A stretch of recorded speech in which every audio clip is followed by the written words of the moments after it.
I'm Tom Hash, back from Niemi for a couple of days, and it's my pleasure this morning to introduce to all of you someone who doesn't need an introduction here, Charu, Mr.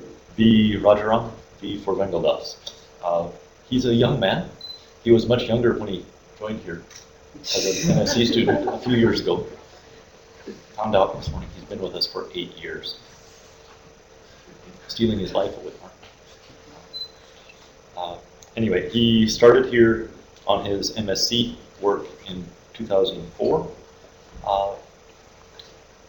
Worked with us from 2004 to 2006 on his MSc. Then from 2006 to 2008, he was a bench technician in the AGL. We use the MSc program here as a way of finding good technicians, and it works. So he will follow at the bench. We exploited him mercilessly, training people how to work at the bench, because he's got really good people skills and he's really good at showing people how to do things and getting them to be able to do it themselves. So from 2008 till now, he's been working on his PhD with us, with the CSIR fellowship at JNTU, and he's going to talk to us this morning about things he's been doing with what at that time was next generation sequencing. Now, say it was third generation? The fourth generation is here. But this was, when he got started, this was frontline stuff, and it still is. So let you tell us what you know. Please.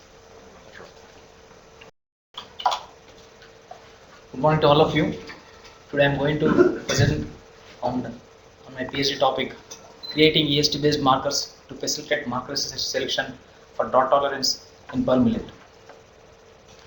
So already Dr. Ash has introduced me.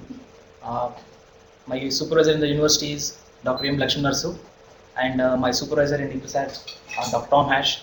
And later on, when Dr. Tom Hash has moved to Africa, then Dr. Oscar has accepted to be my co-supervisor.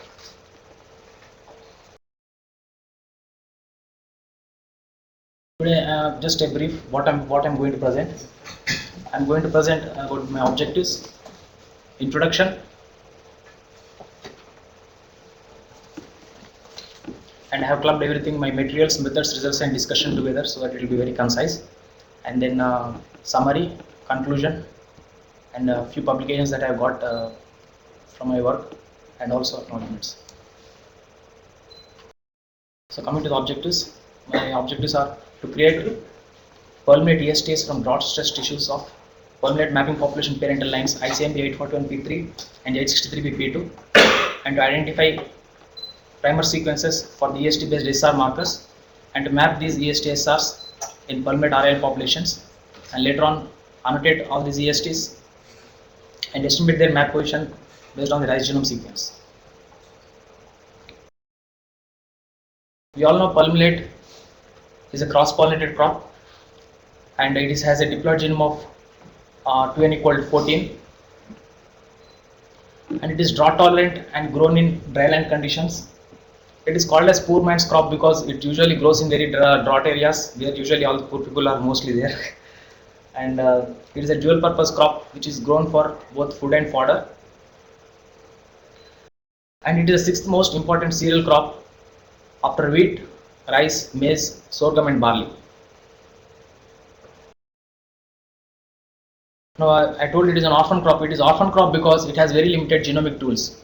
It has limited number of marker resources like the RFLP markers, AFLP, SSRs, SSCP, SNP markers, and so on. And also is limited number of linkage maps and also QTL maps. Few of them have been published by Alves et al., Key et al., Senthilwell et al., Marek et al., Bentley et al. All these have published several, reported several markers, and there are hardly about 100 SSR markers, mapped SR markers for this crop.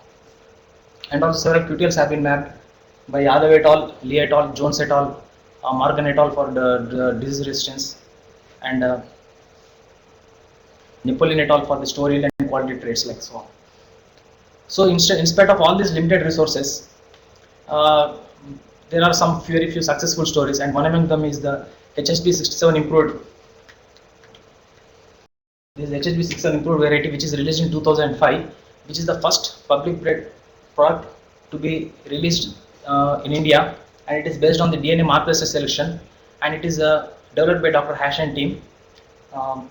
And the citations are Hash et al. 2006 and Hash and Kerwal 2007. Once this variety has been released in India, it is saving nearly 20 million US dollars per annum, and the cost of releasing this variety is less than 20 million dollars. But it is saving nearly 20 million dollars every year for the Indian farmers. So as I told earlier, there is a great need to increase the molecular tools and genomic research for this crop, as it is orphan crop. And for doing this, we have employed next generation sequencing technology. We have used next generation sequencing technology because it is very high throughput and it generates large amount of genomic resources or genomic data in very short amount of time. And when we compare the amount of data generated with the cost, the net cost is very less. So we use the next generation sequencing technology. In 2009, at that time the facilities were the loci or 454 sequencing technology, Illumina, and IBR Solid. These are the few technologies available at that time. And one of the successful stories to say how useful the next generation sequencing technology is, recently the PGNP genome sequence was cracked by Dr. Rajavarshini and team, and it has been published in the Nature Biotechnology. So this shows that in very short span of time we can do large amount of sequencing and with very less cost. So we have employed next generation sequencing for generating the data, the genomic resource data for per millet. So coming to the materials, methods, results and discussion, wherein I have clubbed everything. The objective one. The first objective is to create pearl millet ESTs from the drought stress plants of pearl millet mammary population parental lines ICMB 841P3 and 863P2. The ICMB 841P3, this is sensitive to terminal drought stress, and this is resistant to terminal drought stress. So our objective was to generate ESTs from these tissues because they will help in identifying genes related to drought tolerance. So what we have done was that first we have imposed the drought stress. How we have done was that using the standard drawdown protocol, which was developed by our physiology group, Dr. Vincent group. So what the stress, we have selected all the two genotypes. This is the ICMB 841P3 in the picture that we are seeing, and the 863P2. So what we have done was that at the boot leaf stage, we have when 10% of the plants have come to boot leaf stage, we have enclosed the whole pots with the plastic bags and just left an opening at the base of this stem for adding water. And daily the transpiration losses were calculated. And for the stress treated plants, we just added reduced amounts of the whatever the transpiration loss was there. And for the control plants, we just maintained the plants at field capacity. So like that, daily the reduced amount of water was added to stress plants, and there was a slow onset of the stress, like there was slow imposing of the stress on these plants. And we continued this stress treatment till the plants have reached 20% of the normalized transpiration ratio. So once, so as the stress was going on, so we had to do the RNA sampling at 4 different stages. So, and we plan to collect tissues from the leaf and root of the respective genotypes. And we collected tissues at 4 days after initiation of treatment, at 70% normalized transpiration ratio, at 40%, and then at 20%. We have collected we have sampled all the tissues, and then we extracted the total RNA from each of the sample using hot acid phenol methods, Schmidt et al. And after extracting the RNA, we pulled all these 4 samples together, like for this, all these 4 over here and all these 4. And finally we got 4 samples of total RNA. And then what we have done was that we have synthesized cDNA using the super smart cDNA synthesis kit manufactured by the Clone Tech. And finally we have generated 4 cDNA samples. Once the cDNA was ready, we have sent this to John Craig Venter Institute, USA, for doing the sequencing using next generation sequencing technology, which is the FLXR 454 sequencing. So all these 4 samples we have sent to them. So what they do for this 454 sequencing is that First they do the fragmentation of the DNA and they transfer these fragments onto DNA capture beads. And once the fragments are transferred to DNA capture beads, then they do the emulsion PCR followed by clonal amplification, and then next these all the clonally amplified DNA beads are transferred onto the picotiter plate. Once the picotiter plates are ready, then they go for the sequencing using the FLX of 454 sequencing. So since there was constraint of money for our project, we just plan to do half plate of each picotiter plate for sequencing, like half plate for here and half plate here and half plate here. So generally this 454 sequencing with the facilities available as of 2009, you can generate around 400,000 ESTs. Since we had done only half plate, we have got close to 200,000 ESTs for each sample. And once we have got the raw ESTs, what we have done was that we have cleaned all these ESTs of the ribosomal RNA sequences and the poor quality sequences, vector and adapter sequences. And the cleaning was done using a program called as seqclean. Once this cleaning was done, we have got cleaned ESTs of which are about 58K, around 139K, 71K and 127K. There was significant reduction in the number of ESTs for the leaf tissues than the root tissues. This is mainly because since we have imposed drought stress, there was more more drought stress. The leaves were at the drying condition, and there were, I think that was the reason why we got more ribosomal RNA for the leaf than the root tissues. And so we have got lost significant amount of the sequences. And since we removed all the short rates also, the average base pair length also increased a little bit to 240 base pairs. Now once we got all the cleaned ESTs, then what we have done was that at JCVI we have assembled using the Planta pipeline, which basically uses a TGCAL, which is nothing, which is also based on Cap3 assembly program. So once this assembly was done using the Planta pipeline, we finally got a context of 34K and singletons of around 78K, and these together are around 112K, which are called as tentative unique sequences or Unigenes. So once the assembly was completed, then we had to develop the markers. So next objective was identify primer sequences for the candidate EST-based markers, EST-based SR markers. So how we develop the markers? So now we had got all the assembly and we have got all the assembly data. So what we have done was that we have used a tool called as MESA microsatellite, which searches for the class 1, which searches for the SRs. We have given parameters for the class 1 SRs, like the repeat length has to be more than 20 base pairs or equal to 20 base pairs, and we identified all the class 1 SRs. Once we identified the class 1 SRs, we used a program called as primer 3 program and to design all these primers. And we there all the parameters are standard, but we limited the product size to 150 to 400 base pairs because we wanted to do the analysis on the ABS sequencer, and the limit for it is 500 base pairs. And all the newly designed markers were called as IPES markers because with the abbreviated because of ICRISAT polymorphic EST stress. Where ICRISAT polymorphic EST stress is what the expansion stands for. And XIPS refers to the marker locus. So just to give a summary, out of the total TUS 1,12,864 Unigenes, we have found around 50 to class 1 SRs. Later on we had removed all the redundant SRs as well as some redundant SRs, and some SRs could not be designed because they are SRs towards the end of the sequences. So finally we could design 236 SRs after doing several kinds of analysis.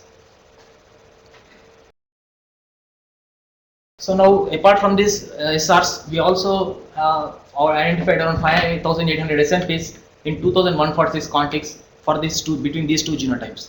These are also the potential EST-based SNP markers, so for the future work, we have shortlisted nearly around 553 SNPs for future work on the future assay on the Bead Express or Casper assay. And the basic criteria that we have selected was that we have removed all the spurious or false SNPs based on several criteria, and later on we selected just at one SNP has to be there per context so that we don't want to have redundancy, and we have selected a maximum of 1 SNP for 0.5 MB interval of sorghum genome, so that we'll since these cereals are very closely related, the uniform distribution on sorghum genome will also mean that we are going to have some uniform distribution on pearl millet genome. So that was the criteria, and we have taken the minimum read depth as 4 with a minimum of 2 per each genotype. for selecting these 5 recipes, but this is just for the future sake. And once we have developed the EST-SR markers, we want to map these polymorphic EST-based SR markers in the palmate RL populations. So we are having 4 palmate RL populations. So we want to map on all these things. The first population, that is ICMB 814P3 cross 863BP2, which is having 107 F7 RALs, and it is one of the major process that we are using in ICRISAT, and it is segregating for several traits, especially the terminal drought tolerance, salinity tolerance, downy mildew resistance, disease resistance, grain yield and grain quality, store yield and quality traits, plant height and flowering density, plant height and grain density. So, and the next cross that we had used was the H77 cross PRLD 2x89-33 with 149 F7 RALs. It is segregating for the seedling heat stress, terminal drought stress, and grain and store yield component and downy mildew resistance. And the third cross is the 81B cross ICMP 451P8, which is actually the globe. This is the world reference mapping population for pearl millet, and it is having 170 RALs, and it is segregating for the plant height, where D1 is the recessive allele and D2 is the dominant allele, D1 for 81B and the D2 for the ICMP 451P8, and is also segregating for the lang panicle bristles, grain and store yield components, rust and downy mildew resistance, and fertility restoration or sterility maintenance for the A1 and A4 cytoplasmic genetic male sterility systems. The fourth population, PT732P2 and P1449- with 130 individuals, is segregating for the plant height, downy mildew resistance, rust resistance, grain and store yield components, and plant height and flowering time of test causes. And we have all the 4 classes, and we have developed around 236 EST-SR markers, and among those 139 have amplified when we checked on the parents, and among those 119 were polymorphic for all the parents of between the parents of these 4 crosses. And apart from these newly developed EST-SR markers, we have also used the markers available in our lab, or they are the ICMP markers of EST-SR or ICMP markers, and the PSMP and XCGM series, which are the genomic SRs, and as well as few STS markers. In all, we could find that around 125 were amplifying on these parents, and around 90 were polymorphic for at least for one of the other cross. So once we have identified all the polymorphic markers, so we wanted to do the genotyping on these 4 crosses, and we have used the Touch-down PCR protocol, and all the sizing was done on the ABI 3730 Excel sequencer machine. And the polymorphic with clear peaks were selected for the genotyping work, and the genotyping of RL progenies was carried out on the 4 ribs. So once the genotyping work was carried out, we have used G Mendel to do the initial linkage grouping and also the locus ordering. We have taken advantage of the bootstrap option that is available in G Mendel, so that we'll have confidence on the orders that we have done, and we have used 25,000 bootstrap iterations to determine the order of our linkage groups.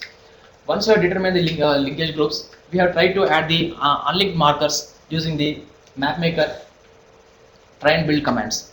Once we have added all the markers, then we use the record software to do the final order at LOD3 and Halden mapping function. We have used record software mainly because it orders loci very nicely when they are very tightly linked.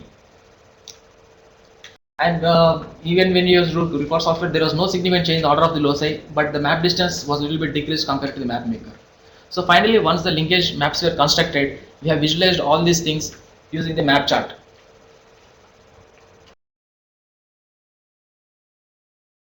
So now just I am not showing the maps of all these 4 things, just I am giving a brief summary of all the linkage maps for the 4 crosses. So we have got for 7 linkage groups were nicely grouped for the crosses. First for the recombinant inbred population A or ICMB 814P3 cross 863P2, and also we got 7 linkage groups for the second cross. But the linkage group 6 was divided into 3 subgroups for the cross third and also the 4th cross of the repudy. And it is we could say that they belong to the linkage groups because of the because of the common markers for the linkage group in this cross, as well as the markers in these groups. And for the repudy or the 4th cross, we got one unlinked group which is named as LGA, and it had no common markers with the other crosses, so we could not relate to it as to it belongs to which of these 7 linkage groups. In all, for the first cross we got around 104, we could map 104 markers, and for the second cross we could map 78, and the least was for the fourth cross about 59, and the map length was around 615 centimorgon for the first cross, and the map length was around 690 centimorgon for the second cross. Though the number of markers are more, here the total map length is less, here it is more. This is mainly attributed because of we have added unlinked markers through mapmaker for this linkage for this cross. So just to give a summary of all the markers mapped among these 4 RL crosses. For the 4 crosses, you can clearly see that the maximum number of markers are the newly developed. There are more than 50% of the markers are the newly developed XIPS series ESTSR markers, and the least are the STS markers. And we found that segregation distortion is more. This is a common phenomenon in palm millet because it is highly cross-pollinated crop and doesn't accept self-pollination. So this is a common phenomenon in palm millet. So once the mapping was completed, we tried to develop a comparative map using the map chart, wherein we tried to draw the lines across the common markers for all the 4 maps for all the 4 crosses. This is just a figure showing the LG2 comparative map, wherein which is clearly showing the the locus order is almost the same.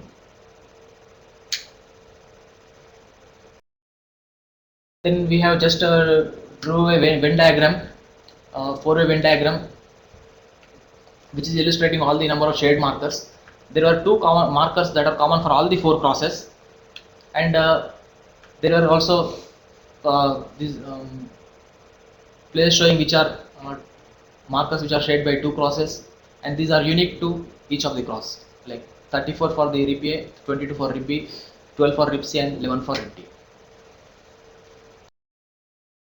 So once we have completed mapping and the comparative mapping, we wanted to construct a consensus map.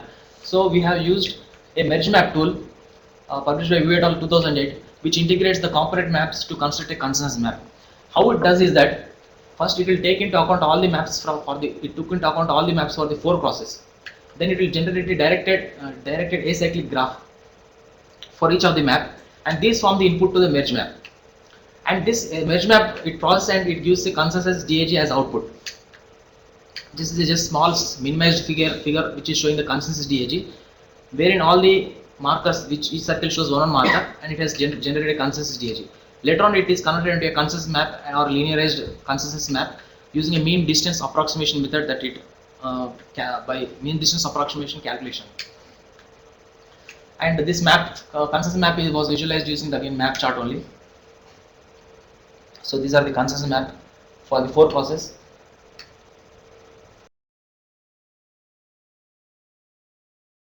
So now details of the consensus map which is generated based on these 4 crosses. So we did not include the 2 markers, the 2 unlinked markers which had got in the cross D. So among all these linkage groups,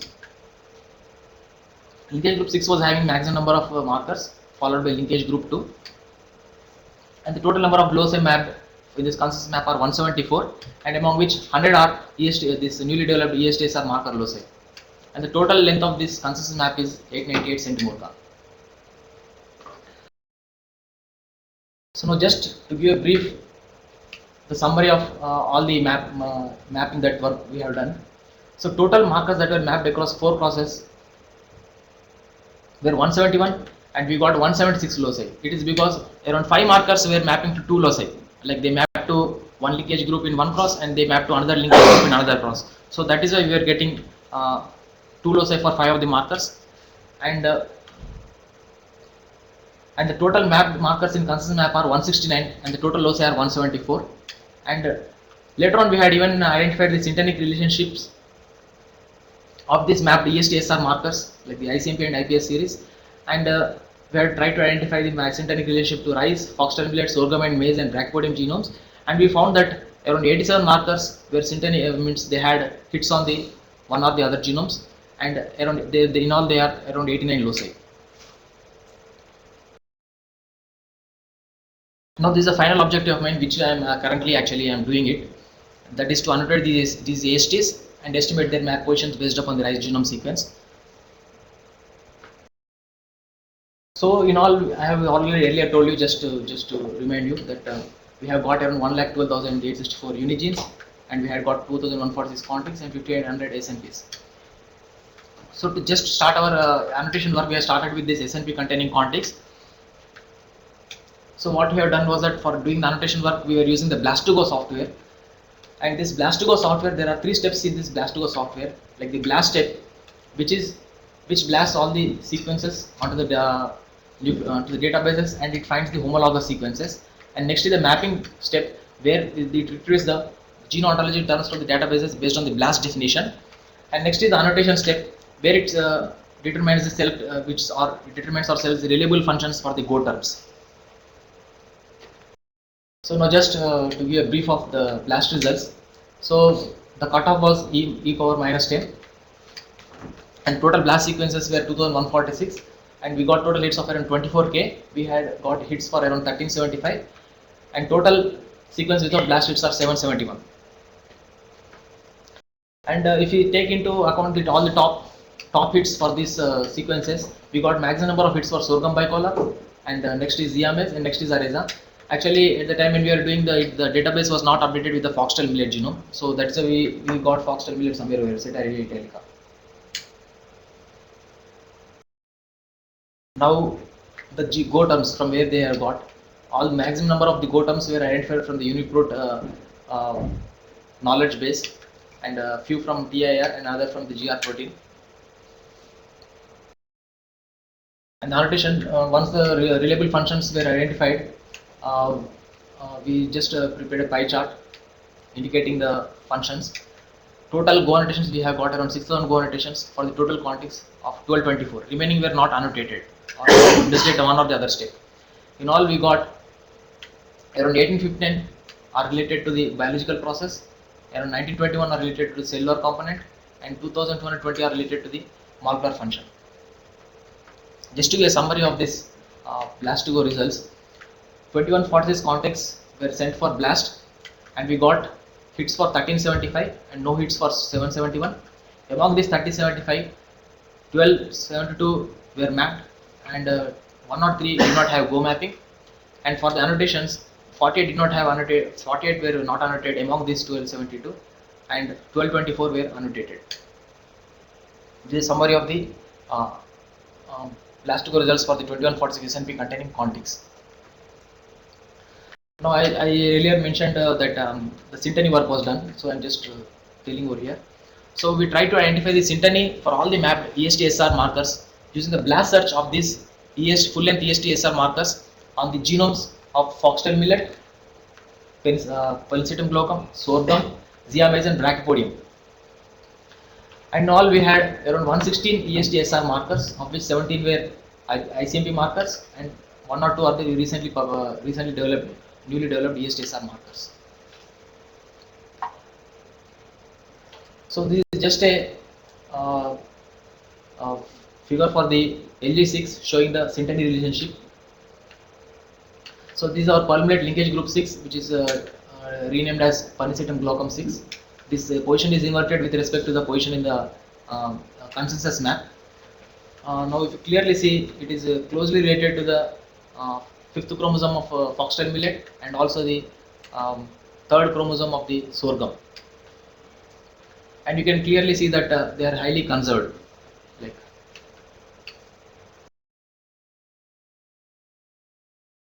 Now just to give a summary of all the Synteny work, the Pennisetum glaucum, the polymorphic linkage group 1 is closely related to rice 5th chromosome with 5 hits, and also foxtail millet 3rd chromosome with 11 hits. Similarly, it is closely related to the sorghum 9 and maize 10th chromosome and brachypodium 4th chromosome. Similarly, the polymorphic 2nd chromosome is related to the rice 3 and 10, and also the sorghum 9, foxtail millet 9, and the sorghum 1st chromosome, maize 1 and 5, and also brachypodium 3. So like that, I have each of the polymerase chromosome is more or less close to at least one or more of the chromosomes of other serials. So we try to estimate the physical map positions of all the TUS or Unigenes on the 5 serial genomes. What we have followed the approach of using the blast sheets, wherein we have done the standalone blast of all the 1,12,864 genes on the 5 serial genomes, just like we have done for the EST-SR markers. So what we have done was that these are the results just of the blast hits of all the 1,12,000 Unigenes on the 5 serial genomes. We got hits for around 83k Unigenes, and we did not get any hits for nearly 28k Unigenes. Total hits on the brachypodium were around 42k. Maximum number of hits were on the foxtail millet as expected, and 54k on maize, 44 on rice, and sorghum had the next highest number of hits. So showing that this also shows that pearl millet is very closely related to foxtail millet and then to sorghum. So we just drew a Venn diagram showing the number of shared markers across all these 5 genomes, and we can see that around 37k Unigenes are common across all the serials, saying that they are very highly related. And if you see all the almost maximum number of the Unigenes are shared across all the 5 serial genomes. Around 22k are exclusively hit on the foxtail millet. So this is all the blast work, medicine, physical map positions that I have done. So finally, coming to the summary of the work that I have done. What we have done was that first we have imposed the drought stress on the 2 genotypes, ICMB 841P3 and 863 parent, and we isolated the total RNA from the stress tissues, and then later on we synthesized the cDNAs, and later on we did the assembly using the next generation sequencing technology FLXR454, and we got around 1,12,864 Unigenes.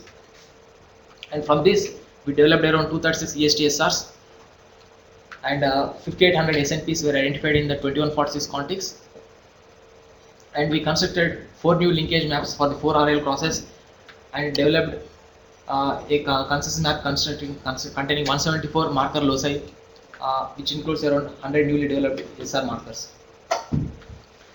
The annotation work of the 2146 contigs is completed, and we try to identify the map positions of these EST-SRs on the 5 serial genomes. Currently we are carrying out the annotation for the remaining Unigenes. Coming to the conclusions, from this work, large amount of transcriptomic data has been generated, and we have generated around 1,12,864 Unigenes, and we have developed about 236 EST-SR markers, of which 139 have amplified, and we have identified around 5800 SNPs. 4 new SR linkage maps have been developed, and this is the second consensus map constructed till now in pearl millet, and this is the consensus map having the maximum number of SR markers reported till date for this crop. And this consensus map can be used as a reference genetic map. This study has increased the mapped SR markers by more than 50%, and fill in the gaps in the earlier pearl millet linkage maps, and this has increased the options for the foreground selections for the marker state backcrossing programs in pearl millet. This study will greatly facilitate SR-based QTL mapping and applied marker state selection programs for drought stress as well as other targeted traits. The annotation and comparative mapping currently being done would help in identifying candidate genes for the drought tolerance, as well as also help in understanding several evolutionary relationship between the grasses. So from my work, I could get a few of the publications, the first one is the development of a molecular linkage map of pearl millet integrating DART and SR markers, published by Supriya et al., in which they have used the SR mark and integrated the DART markers. The next is the integration of gene-based markers in pearl millet genetic map for identification of candidate genes underlying drought tolerance, QTL, and this work was done by Sehgal et al., wherein they have used some of my marker data. And the next one is water saving traits co-map with the major drought tolerance QTL in pearl millet, where they have used the integrated DART and SR map for identifying the QTLs, published by Kula et al. Currently, we have written a manuscript construction of consensus linkage map in per millet based on 4 RL mobbing populations in per millet. So this is ready for submission to BMC Genomics. So these are the 4 publications that I would got. I have attended 2 conferences. One is one in the PAC conference, wherein I presented a poster and submitted an abstract for development of EST resource in per millet, and they're using development and mapping of EST-SRs in 4 RL populations. And the other work was we have presented a poster and submitted an abstract at the National Symposium in Genomics and Crop Improvement at Angro, wherein we published that mapping EST-SRs developed from ESTs of stressed root and leaf tissues in 4 RL mapping populations. I even attended a training program at Kesargarh CPCR Kesargarh on Perl scripting for genome analysis, wherein I have learned a little bit of Perl scripting. I like to acknowledge my supervisor Dr. Tom Hash for coordinating all this work and supervising me all through, actually from my master's onwards, and Dr. Oscar for accepting me as his for accepting to do co-supervisorship for me after Dr. Hash has left for Africa. And I am very grateful to Dr. Lakshmi Narsu, who was always helpful to me in the university. And I am grateful to the other scientific staff at ICRISAT, Dr. Raju Varshni, for taking care of all the sequencing work and also the assembly and initial analysis work for this work. And also Dr. Vincent for helping me in the stress treatments in the greenhouses, and Dr. Napoleon for helping me in all the mapping, for doing the mapping and consensus mapping work. And Dr. Senthilvel, Rakesh and Trushar, they are involved in different parts of the work. Dr. Trushar has especially helped me doing the consensus map construction, and Dr. Ramo and Santosh for giving me several inputs and advice during my PhD program.